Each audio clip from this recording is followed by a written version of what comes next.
നിങ്ങളുടെ favourite shows ഇനി ഒരിക്കലും മിസ്സാവില്ല. ഇപ്പോൾ C5 കാണും നിങ്ങളുടെ ഫേവറേറ്റ് ഷോസ് തികച്ചും സൗജന്യമായി. പരിഹാരം ചെയ്യാൻ വേണ്ടി എന്തിനാ കാത്തിരിക്കുന്നെ? ഇതൊന്നുമല്ല. ഒരു ദോഷവും ഇല്ല, ഒരു പരിഹാരവും വേണ്ട. ഇത് ഇവളുടെ അടവാ. പല്ലവിക്ക് ഉടനെ ഒന്നും കുഞ്ഞ് ജനിക്കാൻ പാടില്ല. ഇവിടെ ജനിക്കുന്ന ആദ്യത്തെ കുഞ്ഞ് ഇവളുടേതായിരിക്കണം. എങ്കിലല്ലേ ഇവിടുത്തെ സ്വത്തുക്കളുടെ പകുതിയിൽ കൂടുതൽ ഇവൾക്ക് കിട്ടുള്ളൂ. പ്രിയ, വെറുതെ ഓരോന്നും പറയരുത്. നീ പറയുന്നത് പോലെ സ്വത്ത് മോഹിച്ച് പാർവതി ഒന്നും ചെയ്യില്ല. പാർവതി അങ്ങനെ ഒന്നും ആഗ്രഹിച്ചിട്ടില്ല. അതെനിക്ക് നന്നായിട്ടറിയാം. പാർവതി, താൻ എന്തിനാ വെറുതെ പഴി കേൾക്കുന്നത്? പല്ലവി തന്റെ അനിയത്തിയാണെങ്കിലും ഇപ്പൊ അവൾ വേറൊരാളുടെ ഭാര്യ. അത് താൻ മനസ്സിലാക്കണം. പല്ലവിക്കും വിപിനും അവരുടേതായ ലൈഫുണ്ട്. അതിനകത്ത് കയറി ആരും ഇടപെടാൻ പാടില്ല. അവരുടെ ശാന്തി മുഹൂർത്തം ഉടനെ നടത്തണമെന്നാണ് അവരുടെ ആഗ്രഹമെങ്കിൽ അത് ഉടനെ നടന്നേ തീരൂ.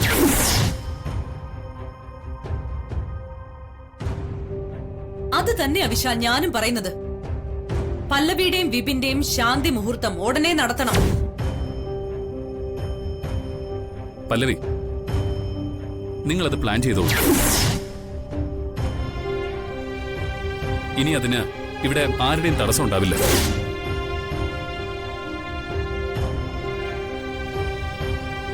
Thank you sir. ഈ നിമിഷം വരെ ഞാൻ ശരിക്കും വിഷമിച്ച് നിൽക്കുകയായിരുന്നു. അതാ ഞാൻ ഒന്നും മിണ്ടാതിരുന്നത്.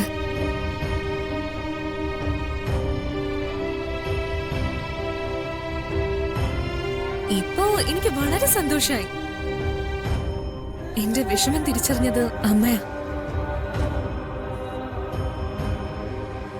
അമ്മയോട് എനിക്ക് എങ്ങനെ നന്ദി പറയണമെന്ന് അറിയില്ല. പല്ലവി, നിന്റെ കൂടെ ഞാൻ എന്നും എപ്പോഴും ഉണ്ടാവും.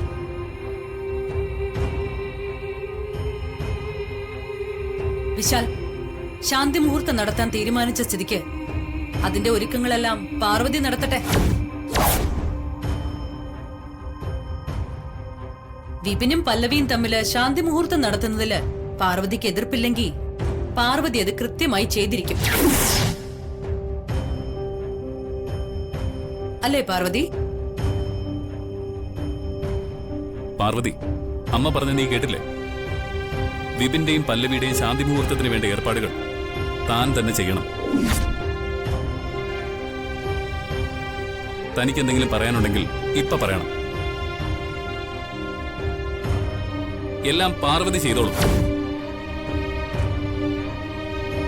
ഇപ്പൊ പ്രശ്നങ്ങളൊക്കെ സോൾവ് ആയല്ലോ. ഇനി അമ്മയ്ക്കും വിനയ്ക്കും അകത്തേക്ക് പോവാലോ. ശരി മോനെ.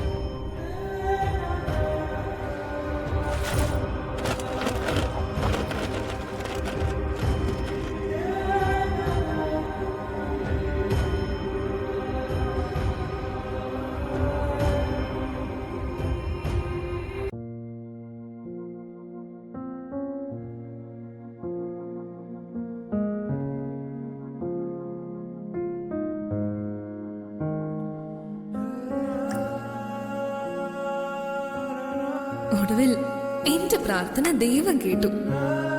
ശാന്തി മുഹൂർത്തം നടത്താൻ പ്രഭാവതി അമ്മ എനിക്ക് വേണ്ടി ഇടപെട്ടല്ലോ. ഞങ്ങളുടെ ശാന്തി മുഹൂർത്തത്തിന് വേണ്ടിയുള്ള ഏർപ്പാടുകൾ ചെയ്തു തരാൻ വിശാൽ സാറ് പാർവതിയെ ഏർപ്പെടുത്തിയത് കൊണ്ട് ഇനി പാർവതിയെ കൊണ്ടുള്ള ശല്യം ഉണ്ടാവില്ല. നന്ദി ദേവീ ദേവന്മാരേ, നന്ദി.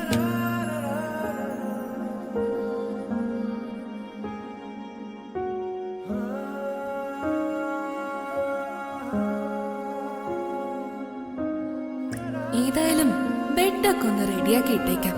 പൂക്കൾ കൊണ്ടുള്ള അലങ്കാരങ്ങളൊക്കെ പാർവതിയെ കൊണ്ട് ചെയ്യിപ്പിക്കാം.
പല്ലവി,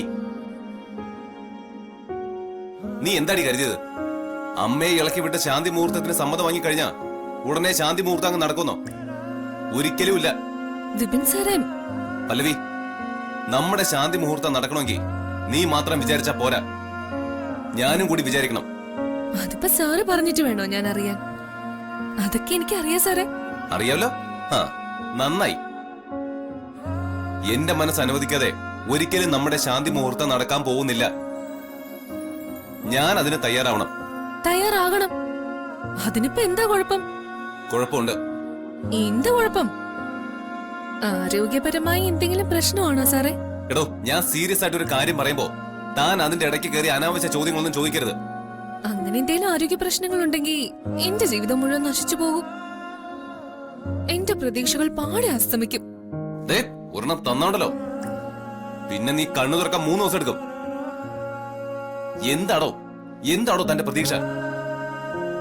ആദ്യം കുഞ്ഞുണ്ടായിട്ട് ഇവിടത്തെ സ്വത്തുക്കളുടെ പകുതിയും സ്വന്തമാക്കണം, അതല്ലേ തന്റെ മനസ്സില്? അതിനുവേണ്ടിയല്ലേ ശാന്തി മുഹൂർത്തം എത്രയും പെട്ടെന്ന് നടത്തണമെന്ന് പറഞ്ഞ് താൻ മരണ വെപ്രാളം കൂട്ടുന്നത്? അത് നടക്കാൻ പോകുന്നില്ല.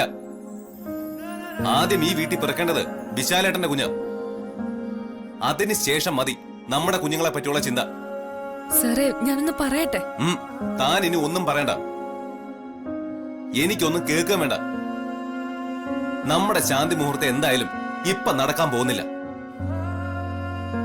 വിപിൻ സാറേ,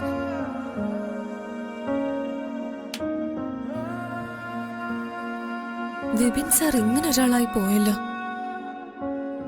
വിപിൻ സാറിനെ ഇങ്ങനെ വരുതിയിലാക്കും? അല്ല, പെണ്ണ് വിചാരിച്ചാ നടക്കാത്തതായിട്ട് ഒന്നുമില്ലല്ലോ. ശാന്തി മുഹൂർത്തത്തിന് സാറ് തയ്യാറാവും.